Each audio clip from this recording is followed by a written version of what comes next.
Hello everybody, welcome to another Nephilim build. Today we're gonna erect as Sung Jinwoo from Solo Leveling. As always, keep in mind these videos are about capturing the spirit of the character rather than capturing their abilities perfectly. With that said, let's start with ability scores. Using the standard pointer array, we'll put the 15 to dexterity, because that's what a dagger wielding rogue type uses, not strength. I love anime and I love video games, but you can always tell when a video game anime was written by someone who isn't a gamer. But Nephilim, strength is canonically his highest stat! Well, thank God these videos are about capturing the spirit of the character rather than capturing their abilities perfectly. And the spirit of Jinwoo is that he is a freaking blitzer. I can either make a more accurate but objectively worse build, or I can try and do Jinwoo justice. Either way, the fans are gonna be pissed. But considering these are the same fuckwats who threw a fit because Jinwoo cried in the anime when his mother woke up, I don't give a shit. You didn't deserve a good anime adaptation and you don't deserve a good Jinwoo build, but you're getting both. Back to the scores, we put the 14 to intelligence. He figured out what to do to survive the double dungeon on his own. Honestly, I wish we'd gotten more of that Jinwoo. Up next, we'll put the 13 to constitution. He survived a crazy long time against those statues, even before getting the system. We'll put the 12 into strength for some hops and also those abs, and then the 10 to wisdom. Lastly, we'll dump charisma. Jinwoo progressively loses his personality as the story goes on. And that's not just my opinion, that is an actual observable thing that you see happen in real time as the system sucks away his humanity. But Nephilim, he pulls so many women!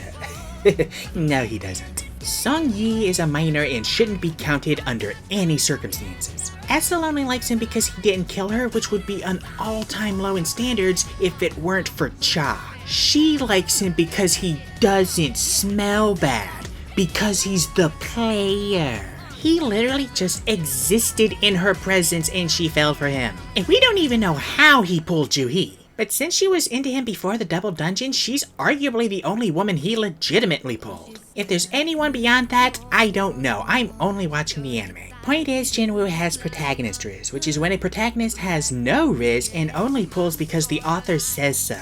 Anyway, for species, we're going to go with human. We get resourceful, pick insight, and take the tough feat. We'll make a custom background putting our increases into intelligence and constitution. We'll take persuasion, intimidation, the lucky feat, and painter supplies.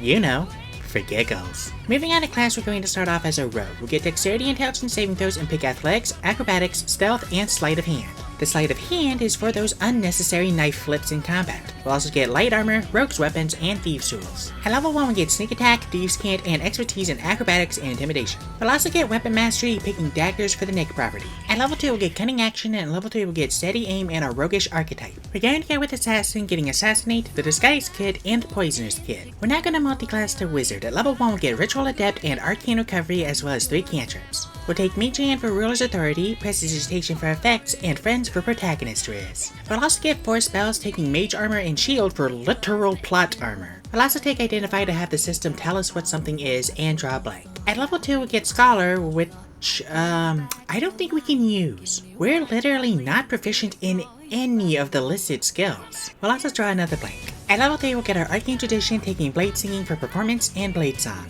We also get a weapon proficiency, but we don't need anything. We'll also take Enhance Ability for S-Rank Hunter feats and swap a blank for Invisibility for Stealth. At level 4, we'll take the Dual Wielder feat, Riding Dexterity. Turns out that the bonus action attack this gives you is not the same as the one from the Light Weapon property, meaning you can stack them. I seem to recall throwing shade at the dungeon dudes in my Roxas video about using the Light Weapon extra attack with Nick and as a bonus action. I think they might have been talking about taking this feat at the time and I just missed it. So yeah, I'd like to formally apologize for that. We'll also take True Strike for more damage and Draw Blank.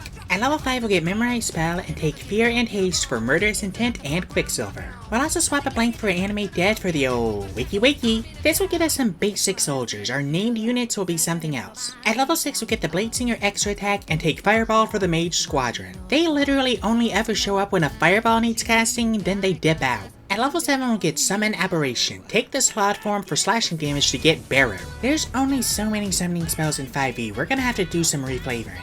We'll also swap a blank for Summon Construct, picking Clay for Iron. Yes, I know, but he doesn't catch fire. At level 8, we'll raise our dexterity and take Summon Elemental for Tank. Earth, obviously. Don't say it, there was no room for Druid and certainly no room for Ranger. At level 9, we'll get Summon Dragon for Kaiser. And yes, I'm saying Kaiser, not Kaisel. This is clearly another case of R's that are supposed to be R's getting turned into L's in translation. We'll also take telekinesis for some stronger ruler's authority. At level 10 we'll get Song of Rest, take Blade Ward to fill the slot, and then greater invisibility for a better stealth. At level 11 we'll take Summon Fiend, picking Yugoloth for Egress. With the same level slot, Bearer will outpace Egress in damage with a D10 damage die instead of D8, but Egress will have more AC and more HP past 6th level. Apparently he gets a major boost later on. At level 12 we'll cap our dexterity. At level 13 we'll take Sunbeam to summon Tusk for a Mouth Beam. There just aren't any mage summons and definitely no giants. At level 14 we'll get Song of Victory and take Create Undead to make some higher level troops. At level 15 we'll take Demiplane to give us somewhere to stick our army and a portal to summon them from.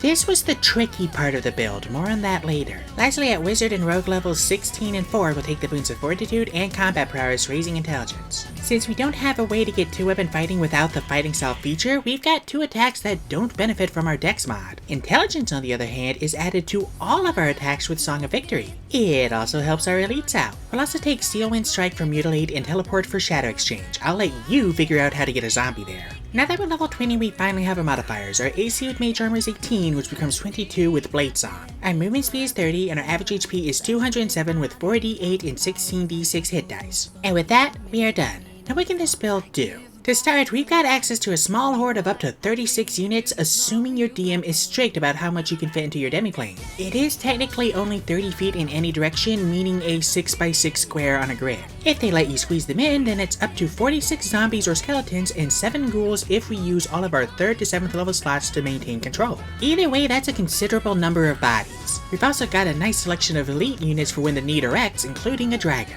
No, I don't care if he doesn't use Kaiser in fights other than in the anime, that's just the author being a pussy. We also have 4 attacks per turn, 2 of which still get a +4 to damage despite not having 2-weapon fighting. You can actually take Fighter instead of Rogue if you want, I just wanted Dex saves and expertise. We've also got pretty good AC and HP, meaning we can hang in a fight. For weaknesses, our horde requires a lot of maintenance. Best thing to do is to erect them and reapply control right before bed each day with whatever slots you didn't use. And even then, once you bring them out, that's your only 8th level slot gone, meaning you've got to do maintenance immediately after a fight. Honestly, the demiplane is our biggest constraint. Since we can only access it once a day, and since we only get 24 hours each time we assert control, anytime we use it for a fight, that pushes up our deadline until we're basically having to do it before we can even get into a fight. Necromancers in D&D need a lot of downtime to maintain their hordes, especially if they have a gimmick. Furthermore, most of our unique summons aren't going to get much use since they all require concentration. Plus, every spell we cast at 3rd level and up is less slots for post-battle maintenance.